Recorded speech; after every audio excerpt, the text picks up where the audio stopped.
Old guy here. Yes, this is my Washington Nationals hat. I've been a fan for a little while. Even went to a couple of games pre-World Series season. So today's book is In the Light of What We Know by Zia Rahman. And I'll tell you, this book is a pleasure. That's what it's just a reading pleasure. Yeah, there's some things wrong with it, quite a few things actually, but aren't there always? So what's this about? This is a story of two mathematicians, one of whom disappears and then shows up years later, disheveled and exhausted, on the doorstep of his pal. Now, mathematicians are the closest things to deities we have in human form because their grasp of the world is on a level so elegant, I simply cannot fathom it. And so I expected a Michael Foucault kind of read where I'd be left awestruck and clueless. But not this time. Math really doesn't play a huge part in this book.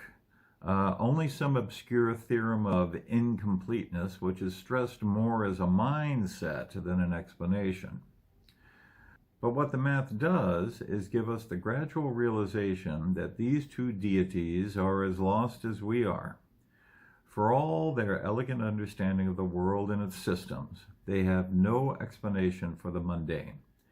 And boy, do these two guys try, going from one vastly entertaining intellectual discussion to another, including a very long argument about whether one of them should write a memoir. I suspect this was an internal dialogue writ larger, which makes me wonder how much of this story is autobiographical. And that's an irritation. As others have pointed out, Rahman pokes his author self into the story far too much. I don't think it's intentional or a way of showing off. I think it's Rahman's style. But an editor should have said, okay, Zia, pretty smart people are going to be your audience, so you don't have to keep giving them ice cream. Stick with the meal. Which brings me to my complaint. The payoff is a resounding firecracker, not the hydrogen bomb I was expecting.